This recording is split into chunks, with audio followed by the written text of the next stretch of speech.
Baik. idza dakhala syahrul ramadan, ketika bulan Ramadan datang, futihat abwaabus sama, dibukakanlah pintu langit. Wa ghulliqat abwaabu jahannam, ditutuplah pintu neraka jahannam. Wa sulsilatis syayatin, dirantailah syaitan-syaitan. Dirantailah syaitan-syaitan. Baik Abang Hadison, dalam redaksi asing atau nalain, futihat abwaabul jannah, kan ini kan? On futihat abwaabus sama. Apa itu maksudnya? Ketika Ramadan datang, peluang kebaikan sangatlah luar biasa, peluang kejahatan sangatlah sedikit saja, dan syaitan-syaitan itu akan peluang syaitan untuk membunuh kita juga akan dipersempit peluang. Jadi indah Bang, surga secara langsung dibuka surga, buka surga, tutup neraka, ini dia betul kan? Terbuka, ini betul kan? Nah, ini kan. Jadi hal maksudnya terbukalah pintu langit, artinya peluang kebaikan sangat. Tertutup pintu neraka, peluang kejahatan sangatlah sedikit. Kenapa? Karena Anda juga pengen jahat tidak akan bergairah. Perut kosong Pak, kan betul kan? Perut kosong itu bergairah kemana? Wasul surat syaitan dan syaitan-syaitan itu akan bergairah. Artinya kenapa? Sebab pemandangan atau perlindungan yang membuat kita tercandu untuk melakukan maksiat itu pun akan terkorting ketika Allah datang. Nabi Subhanahu ibu warnanya dengan parkir dan tempat alam kan. Berarti kan mamangan si setan itu kan itu di warteg kan. Warteg setan. Lalu pun di barang bulan itu warteg setan di mana? Jadi maksudnya Bang, indah sungguh narakoi dia dong peluang kebaikan semakin besar, peluang kejahatan semakin kecil, dan setan tidak seaktif di luar bulan Ramadan. Satu lagi, one more, terakhir. Idza ra'a ahadukum ar-ru'ya, kalau kalian bermimpi, yakrahuha, mimpinya nggak enak, mimpi yang dibenci, hujan-hujan udah pergi gitu kan. Karena sobat pengaruh muslim bersangkan ngebiayain kita Bang marni piho rintik kuih tembak kita orang gilaan yang katanya masih digona orang dari ketinggian itu kena anjing dalam kan isi dia tuh arah dia dong lebih cokrat pokoknya judulnya yakrohuha, Anda tidak suka kan untuk mimpi tidak suka itu oke. Atau mimpi menangkut bulan nggak dapat bulan no ya akan berway dia padahal nasa tapak belum mana pula dalam tengah dapat bulan no karena ya akan berway kesal deh kan ibu kan ketika Anda bermimpi mimpinya yang mengesalkan Anda yang provokan atau umpamanya contoh mengepek jantung itu juri namuko contoh don dia ibu na anjit deh dia na anjit dia bertuan padahal komamar apa anda ona loy kan nomor nagunagun uwi dah wangi mga binuting manila Gumus upah dono usapay hanya jawabmu ae mata neran lagi setahun lelena karena lagu ang dito yung hukom di ko ato ilo kon dia manta ano wala siyang kumulon niya lanjut na wite sendia babending na bintang Falia besuk al-yasarihi meludahlah ke sebelah kiri buang siapa meludahlah 3 kali ke sebelah kiri Falia besuk al-yasarihi falafam meludahlah 3 kali ke sebelah kiri dan itu pada kami dia besuk meludah tanpa ada air minum udah boleh coba ini sebelah kiri kakak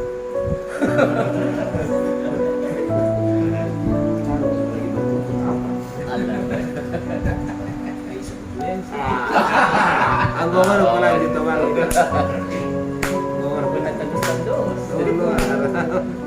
Kemudian wal yasta'id billah. Baca a'udzu billahi minasy syaitan. Fala tantiga kali.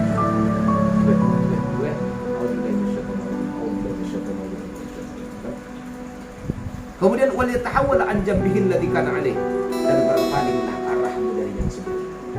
Kalau tidak kita berada tak pula potongkap deh. Bila tungkap polisi bisa dipi dalam sambut. Naisi di berupa dipi. Nah lama tu bawa semua dan bukan ingat saja betul. Lagi manijur di pihak oleh mesti. Kita paling tahu. Arah kerja di bulan maksudnya saya. Sulang pesulit di pinangkian, kan? Dengan monjak di balik kengi kan ngai dana bentuk beb, kan? Tapi ini paling tahu. 1195. Wallahu a'lam.